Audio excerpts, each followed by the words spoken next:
اللہ کریم سب سے بڑا ہے۔ نبی اکرم نور مجسم صلی اللہ تعالی علیہ وسلم اللہ کے محبوب مطلق ہیں۔ ہم اللہ کے بندے ہیں اور رسول کائنات کے غلام ہیں صلی اللہ علیہ وسلم۔ ہمارا ایک بہت بڑا تعارف ہے، عباد الرحمن کہا ہے اللہ تعالیٰ نے اپنے بندوں کو۔ ہمیں کہا ہے کہ تم بہترین امت ہو۔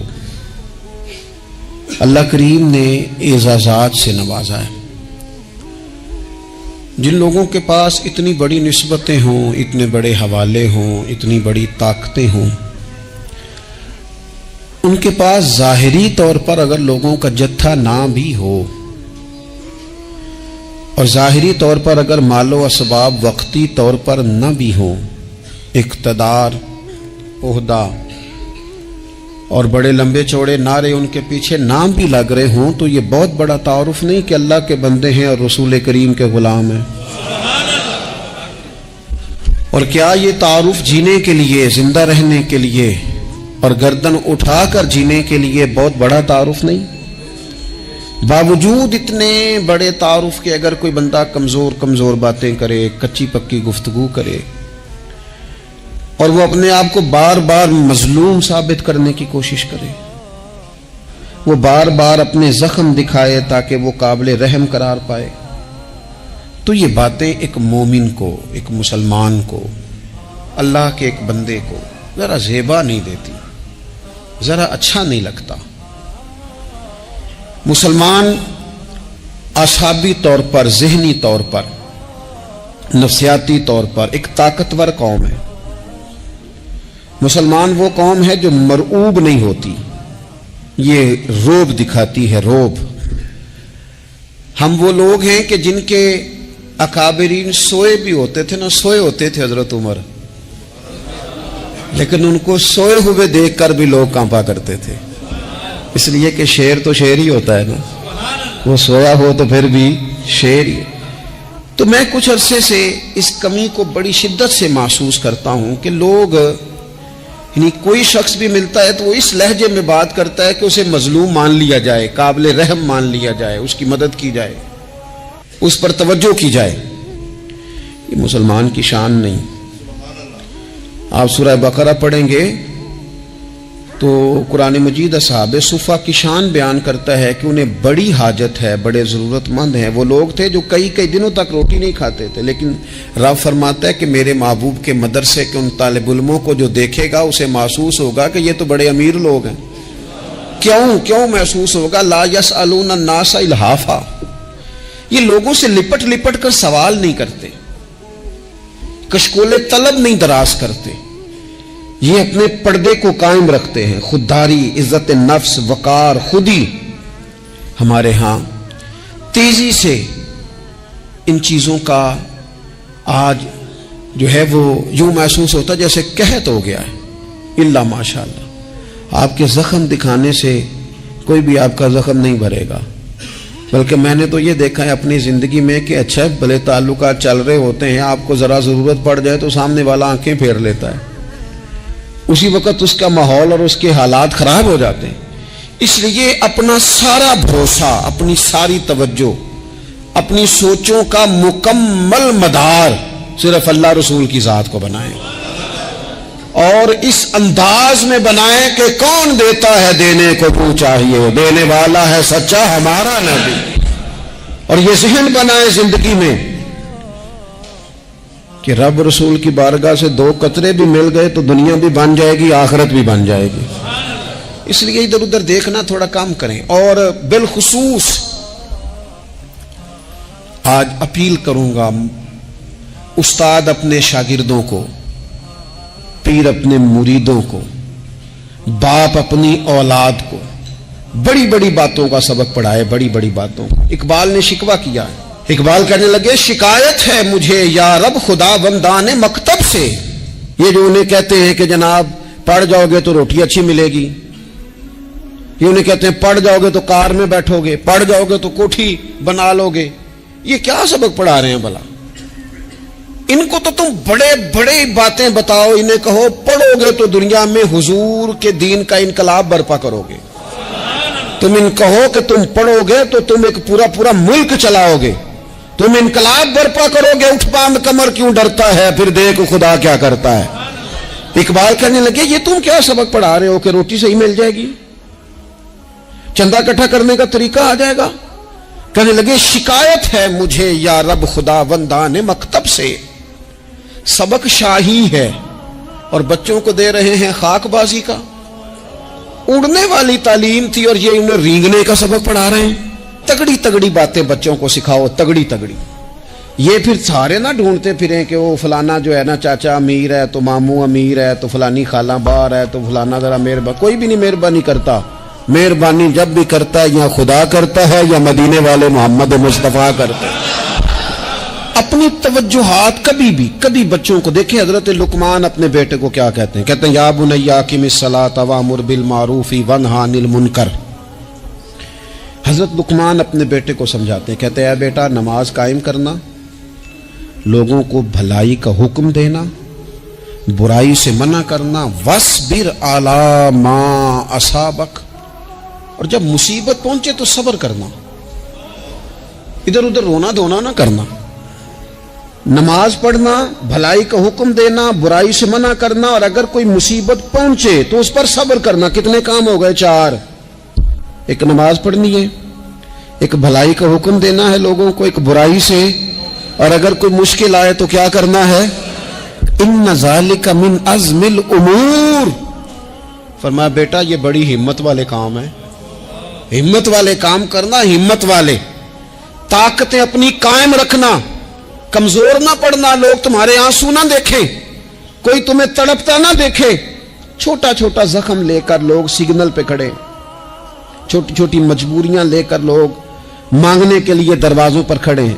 امت مسلمہ کا یہ مزاج نہیں، یہ وقار نہیں، یہ انداز نہیں۔ ہم تو بانٹنے والے لوگ، چلے مشکل آ جاتی ہے، زندگی میں ضروریات پڑ جاتی ہیں، قرضہ صحابہ بھی لے لیا کرتے تھے، لیکن یہ جو لہجے آج ہم نے اختیار کر لیے، کمزور ہو جانا، کچا پڑ جانا، غریبی کا رونا، یہ انداز اہل ایمان کا بچوں کو طاقتور ہونا چاہیے۔ میرے نبی کریم صلی اللہ تعالی علیہ وآلہ وسلم نے نا ارشاد فرمایا، ایسا نہیں ہے کہ کوئی بندہ کمزور ہے تو وہ ناپسندیدہ ہے، یہ نہیں فرمایا کہ جو بزدل ہے تو وہ بڑا کوئی کٹا ہوا آدمی ہے، لیکن حضور فرماتے ہیں، صحیح مسلم میں حدیث موجود ہے، حضور فرمانے لگے طاقتور مسلمان نا اللہ کی نظر میں بزدل مسلمان سے زیادہ پیارا ہے۔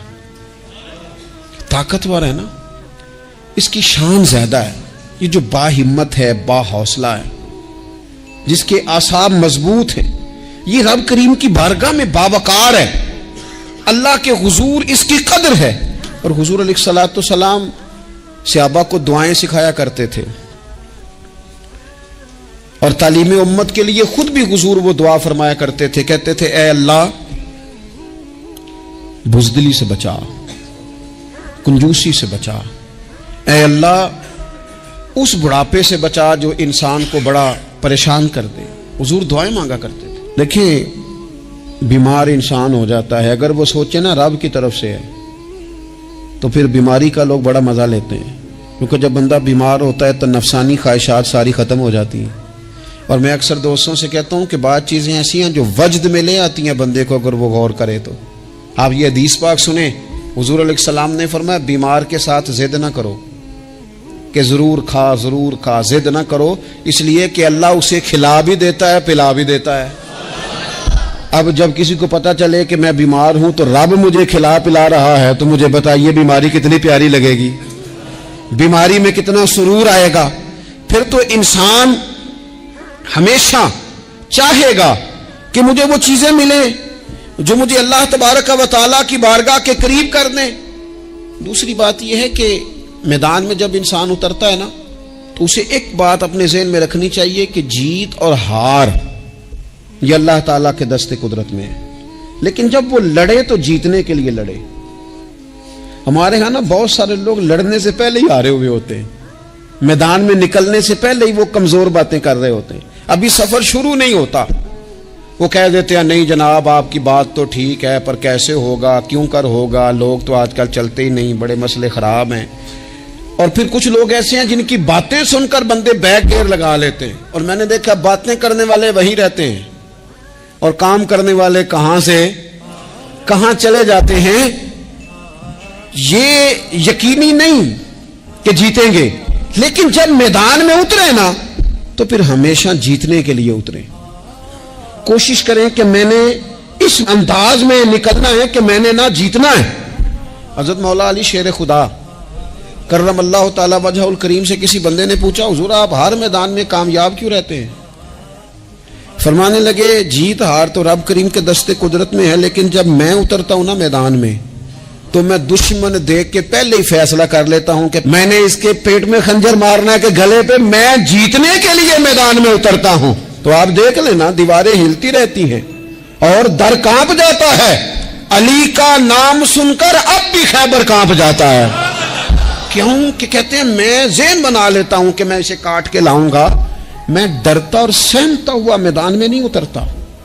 ذہن ہوتا ہے کہ آج لڑوں گا تو جیتوں گا، آج میں دیکھیں میں کیا کرتا ہوں۔ حوصلہ نہیں پیدا کر پا رہے بچوں میں، کچھ بچے بھی اللہ خیر کرے عزم و ہمت والے لوگوں کے پاس بیٹھتے نہیں، اور دوسرا ہم اپنے بچوں کا کسی کو آئیڈیل بھی نہیں بننے دیتے۔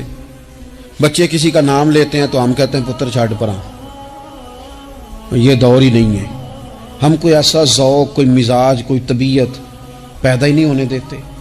کچھ آنے والی نسل کا مزاج ہے کہ وہ اٹھنا نہیں چاہتی، بیٹھنا نہیں چاہتی، چلنا نہیں چاہتی، وہ چاہتی ہے میں لیٹی رہوں، موبائل میرے ہاتھ میں رہے، باقی سارے کام ریموٹ کنٹرول ہو۔ جب انسان دیکھیں نا، ایک ڈاکٹر صاحب کے پاس ایک دفعہ میں گیا تو ایک مریض کو وہ سمجھا رہے تھے، اسے کہہ رہے تھے کہ تو تھوڑی ورزش بھی کیا کر، تھوڑی ورزش بھی کیا کر۔ اور ساتھ انہوں نے بڑی اچھی بات کی، کہنے لگے اللہ تعالیٰ نے نا جسم میں جوڑ بنائے ہیں، یہ گھٹنے ہیں، یہ کونیاں ہیں، اللہ نے جوڑ بنائے ہیں، اسی لیے تو بنائے تھے کہ تھوڑی ان کو حرکت بھی دی جائے، لیکن اگر آپ ان جوڑوں کو حرکت ہی نہیں دیں گے تو یہ تو زانگا لود ہو جائیں گے۔ تو کام زندگی میں عزم کے ساتھ، ہمت کے ساتھ، اور سب سے بڑی مضبوطی یہ ہے کہ آپ یہاں سے مضبوط ہوں، آپ اعصابی طور پر مضبوط ہوں۔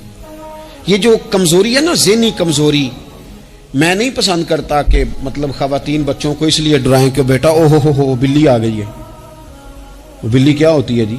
لیکن جو خواتین آج بھی بچوں کو بلی سے ڈرائیں گی، اچھا اس کو ڈرا بلی سے رہی ہوتی ہیں اور ساتھ کہہ رہی ہوتی ہیں ماما کا شیر۔ جی آپ کا شیر بلی سے ڈرتا ہے، یہ اماں کا شیر بلی سے ڈر رہا ہے، آپ نے اس سے بلی سے ڈرا دیا اور نام شیر رکھ دیا ہے۔ یہ کیسا شیر ہے کہ جو بلی آتی ہے تو بھاگ جاتا ہے؟ یہ ماحول مطلب متضاد ہے۔ یہ کاکروچ دیکھ کر چیخیں مارنا نا، یہ برگر فیملی ہونے کی علامت ہے۔ چھپکلی دیکھ کر نا چیخیں مارنا، یہ امیر گھروں کی علامت ہے، پڑھے لکھے لوگوں کی علامت۔ یہ کیا مذاق ہے؟ جو قوم چھپکلی سے ڈرتی ہے، کاکروچ سے ڈرتی ہے، اور جو لوگ کہتے ہیں ہو یہ جناب یہ تو اندر میرے وہ آ گیا ٹوکا تو یہ کھا جائے گا، تو یہ قوم انقلاب برپا کرے گی، یہ میدانوں میں نکلے گی۔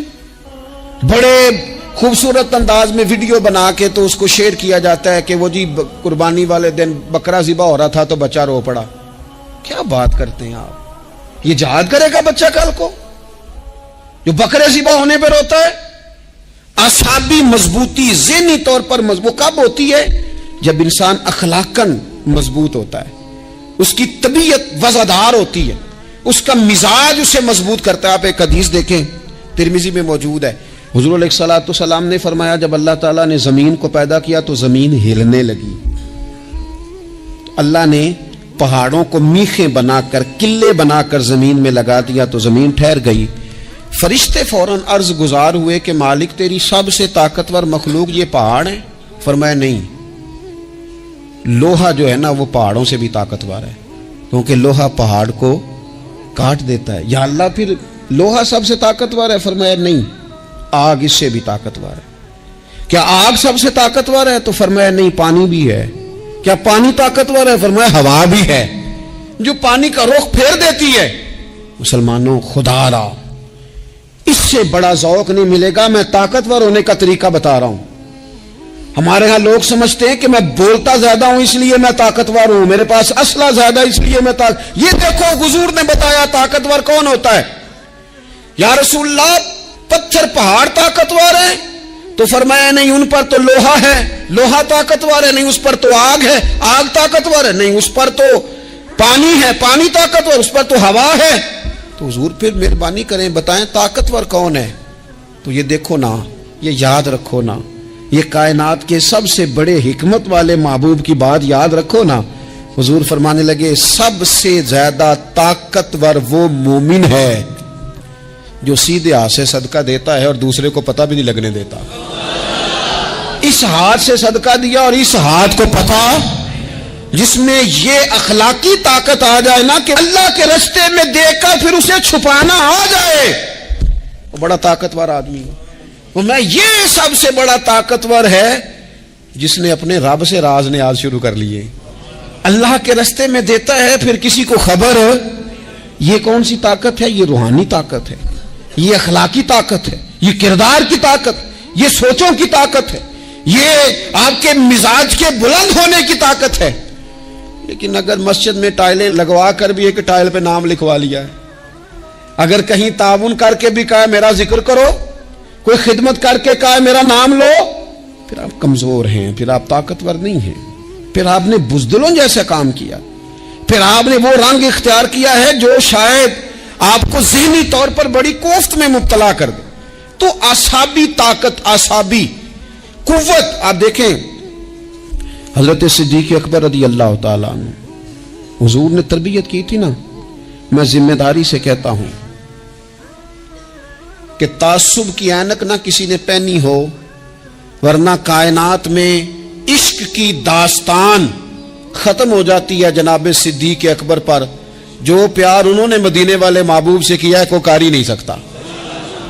اور ہر وقت کی جدائی، ہر وقت کی، یعنی بیٹھے بیٹھے نا حضور کے وصال کے بعد بیٹھے بیٹھے حضرت صدیق اکبر اٹھ کے نا تو ایک رستے پہ چلنا شروع ہو گئے۔ کسی نے پوچھا ابوبکر کہاں جا رہے ہو؟ کہنے لگے یار ایک دن نا محبوب 2-3 دن کے لیے کہیں گئے تھے، اس رستے واپس آئے تھے، جنہاں دے دل بر جانی وچھڑن کون روے پھر تھوڑا، اے سب روگاں دا روگ محمد جس دا نام وچھوڑا۔ پریشان ہوں تو دل کر رہا ہے پتہ نہیں یہاں سے آ نہ جائیں۔ اتنا زیادہ محبوب کی غلامی اور نبی پاک کی محبت کا ذوق، لیکن اعصابی طور پر مضبوط کتنے تھے؟ حضور کے وصال کے بعد جس بندے نے اپنے پروں کے نیچے پوری امت کو سنبھال لیا ہے نا، اس کا نام بھی ابوبکر صدیق ہی ہے۔ ایسے ایسے سنبھال لیا، سب سنبھال، دکھ سب سے زیادہ لیکن سنبھالا۔ کوئی زکوٰۃ کا منکر پیدا ہو رہا ہے، کوئی ختم نبوت پہ حملہ کر رہا ہے، کوئی کچھ ہو رہا ہے، کوئی کچھ ہو رہا ہے، ابوبکر صدیق نے فرمایا سارے لشکر روانہ کرو، جہاں جہاں حضور نے فرمایا تھا جہاد کرو۔ فرمایا جو ایک رسی بھی زکوٰۃ کی نہیں دے گا وصول کریں گے۔ لوگوں نے کہا حضور حالات بڑے اور طرح کے ہیں، کیسے کام چلے گا؟ حضرت عمر جیسے دلیر بندے بھی کہنے لگے جناب یہ نظام کیسے چلے گا؟ تو ابوبکر صدیق فرمانے لگے عمر تجھے تیری ماں روئے، تو بڑے مضبوط مزاج کا تھا، یہ مجھے کیا پیغام دے رہا ہے؟ فرمایا عمر یاد رکھ اگر میں مدینہ منورہ میں اکیلا بھی رہ گیا اور جنگل کے درندے میرا آ کے گوشت بھی نوچ کے لے گئے تو پھر بھی میں ان اصولوں پر کھڑا رہوں گا جن اصولوں پر مدینے والے رسول نے مجھے کھڑا کیا ہے۔ ذرا گنجائش نہیں، ہم یہاں سے مضبوط لوگ ہیں، یہاں سے ذہنی بلندی، ذہنی پختگی، یہ حسن ہے زندگی کا۔ یہ کیا بات ہوئی؟ پرسوں فیصلہ کوئی اور تھا، سویرے پروگرام کوئی اور بن گیا، کل فلانے کا مرید تھا آج مجھے فیض نہیں ملا ادھر جا رہا ہوں، پرسوں فلانے کو استاد بنا بیٹھا تھا آج میرا پروگرام بدل گیا ہے، کل میری سوچیں اور تھیں آج میری سوچیں اور ہیں۔ جو قوم ساری زندگی تعین ہی نہ کرے وہ کام کیسے کرے گی؟ جو رستے کا آغاز ہی نہ کرے وہ منزل پر کیسے پہنچے گی؟ تو کمزور باتوں سے نکلیں، بزدلانہ سوچوں سے باہر آئیں، طے کریں زندگی میں یہ کچھ ہم نے کرنا ہے۔ میں نے کہا ہے نکلیں میدان میں جیتنے کے لیے، پھر رب کی مرضی ہے، پھر اللہ کی مرضی ہے۔ ساری زندگی صحابہ پر قرض رہا، قرضے بھی رہے، خدمتیں بھی ہوتی رہی، جہاد بھی ہوتے رہے، ڈیوٹیاں بھی ہوتی رہیں, سارے کام ہی ہوتے رہے. ہمارا یہ مزاج ہے, ایک دو کھا گیا ہے ساری خوشیاں ہی گئیں, بس سارا کچھ ختم کر بیٹھتے ہیں. تو تھوڑی سی نا مضبوط دیکھیں. اچھا یہ حضرت ابو بکر کا حال ہے, تو جناب عمر کی کیفیت کیا ہے؟ کلمہ پڑھتے ہی حضرت عمر نے فرمایا یا رسول اللہ, جب آپ سچے, قرآن سچا, اسلام سچا, تو چھپ کے نماز پڑھنے کا کیا مطلب ہے؟ فرمایا ابھی تعداد ہی کوئی نہیں, 40 تو مسلمان ہیں. عرض کی حضور مہربانی کریں نا, آپ صرف اجازت دیں. 20 لوگوں کی صفیں بنا دی گئیں. ایک صف کے آگے حضرت عمر ہیں, ایک صف کے آگے حضرت امیر حمزہ ہیں. جناب عمر کہنے لگے چونکہ آپ اللہ کے رسول ہیں تو لہذا نماز بھی آج اللہ کے گھر میں پڑھی جائے گی. تو حضرت عمر بیت اللہ شریف کے بیچ کھڑے ہو کے نعرہ لگاتے ہیں, فرماتے ہیں میں عمر ہوں, تم مجھے بھی جانتے ہو, میرے باپ کو بھی جانتے ہو, تم میرا قبیلہ بھی جانتے ہو, میں نے پڑھ لیا ہے محبوب کا کلمہ. اب جس نے بچے یتیم کرانے ہو اور اپنی بیوی بیوہ کرانی ہو وہ آئے اور مجھے روکے. یہ محبوب اللہ کے ہیں اور گھر بھی اللہ کا ہے, تو نماز بھی آج اللہ کے گھر میں پڑھی جائے گی. جب تک انسان یہاں سے طاقتور نہیں ہوتا. پھر بات آئی سیدنا عثمان غنی کی. میں پہلا وہاں اونا رنداں تو جنہیں کھلی بغاوت کی تھی ہے, پورا قبیلہ اور طرف ہے. عثمان تیرے گھر میں مال ہے, دولت ہے, وزاداری ہے, لوگ سارے کیا کریں گے؟ والد مخالف, چچا مخالف. حضرت عثمان غنی جیسے آدمی کو پکڑ کے باندھ دیا گیا گھر میں. پر عثمان غنی کہنے لگے میں ان بزدلوں میں سے نہیں ہوں جو محبت بھی کریں اور اظہار بھی نہ کر سکیں, جو دعویٰ بھی کریں اور پھر ان کے اندر طاقت اظہار بھی نہ ہو. فرمایا تم جتنا باندھ سکتے ہو باندھ لو, تم اپنی دولتیں, حکومتیں اور اپنا جاہو جلال سنبھال کے رکھو, ہم نے تو غلامی کا فیصلہ کر لیا ہے. اور پھر کی غلامی انہوں نے. اور جہاں تک بات ہے شیر خدا حضرت علی المرتضیٰ کی, حضرت علی المرتضیٰ شیر خدا کا تو یہ حال تھا کہ ساری زندگی میدان میں رہے. ایک دن حضور نے صرف فرمایا کہ آج آپ کو نہیں لے کے جانا, آپ تھوڑا نا میرے نائب بن کر. حضور کسی نہ کسی کو نائب بنا کے مدینے میں چھوڑ کے جائے, ایک دن صرف کہا نہیں لے کے جانا. تو حضرت مولا علی رونے لگے, کہنے لگے حضور میں بچوں کے بیچ رہوں, عورتوں کے بیچ رہوں, میری تلوار کو زنگ لگ جائے گا. حضور مجھے تو گھوڑے پہ بیٹھنا پسند ہے. اچھا میں آپ کو ایک اور بات بھی عرض کروں, پہلے بھی میں نے کہا تھا پھر کہتا ہوں, کچھ لوگ پڑھے لکھے ہوتے ہیں بہادر نہیں ہوتے. حضرت علی کے علم کا بھی کمال عروج پہ اور بہادری بھی پورے عروج پہ. زندگی نا بہادر لوگوں کی ہوتی ہے. یہ شہاب الدین غوری لیٹے ہیں یہاں سوابا میں, تو کسی نے پوچھا ان سے کہ یار آپ کہاں رہتے ہیں؟ کہنے لگے میں گھوڑے کی پشت پہ ہوتا ہوں, ہمارے بچے بڑی سونی فوٹو بناتے ہیں.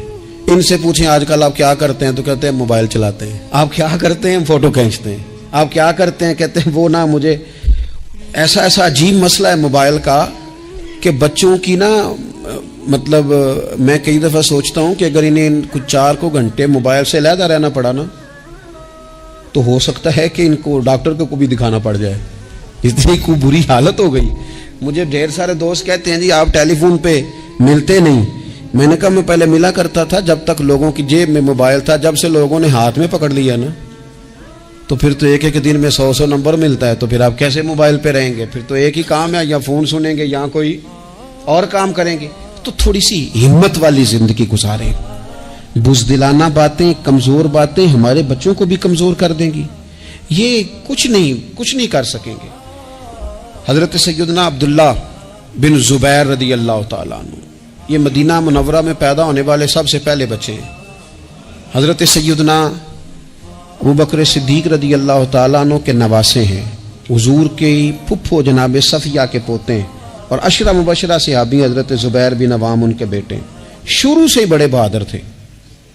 ایک دن کچھ بچے گلی میں کھیل رہے تھے تو ایک شخص نے آ کے نا چیخ ماری, ڈرایا, سارے بچے بھاگ گئے. جناب عبداللہ ابن زبیر کہنے لگے کیوں بھاگتے ہو؟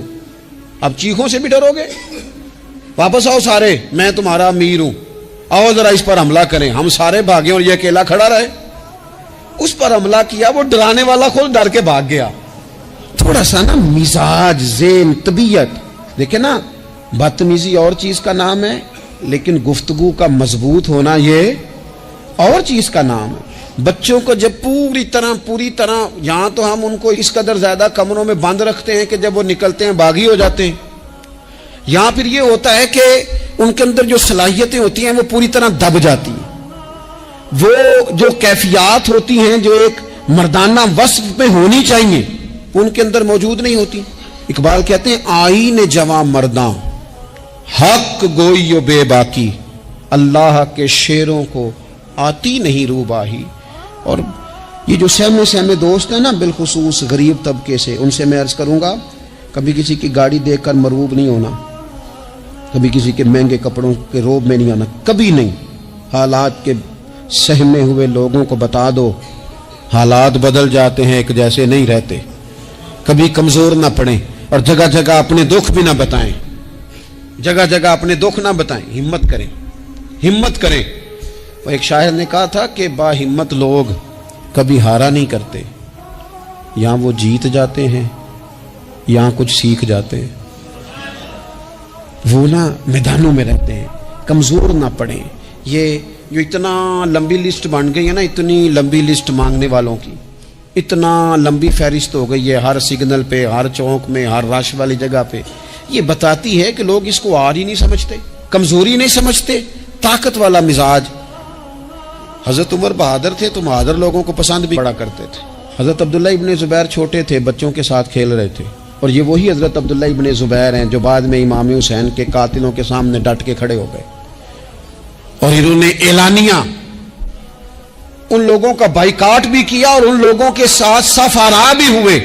حضرت عبداللہ ابن زبیر اور فرماتے ہیں کہ میری ماں 90 سال سے زیادہ عمر تھی حضرت اسماء بنت ابی بکر کی. جب میں نے انہیں کہا نا اماں وقت آ گیا شہادت کا، تو میری اماں مجھے کہنے لگی پتر میدان میں رہنا.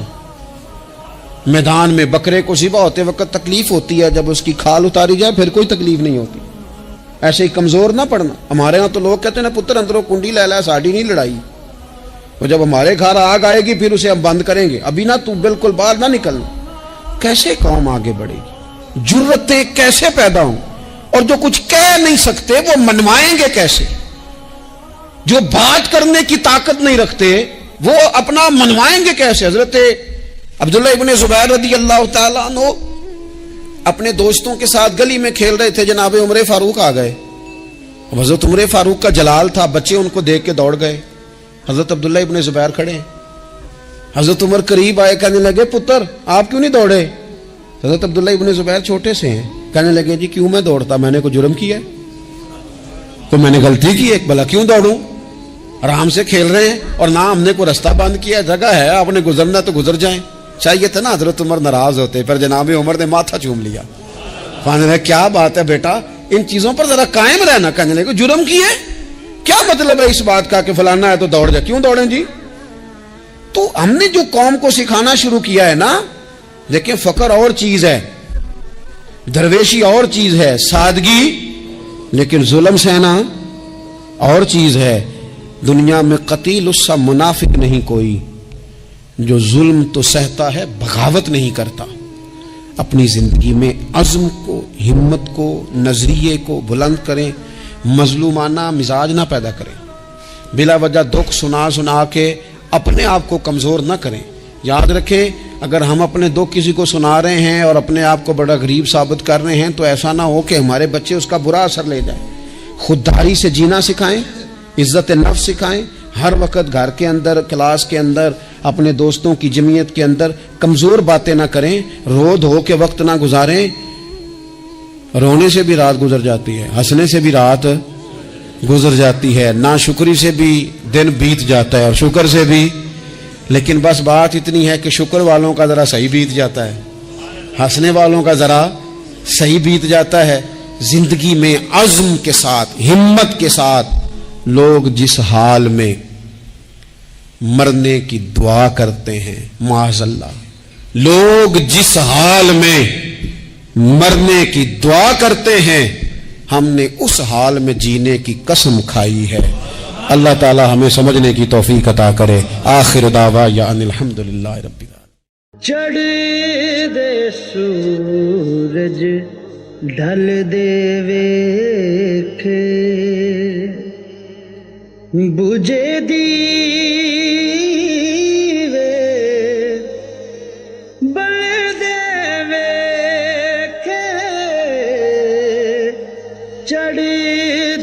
ਸੂਰਜ ਢਲਦੇ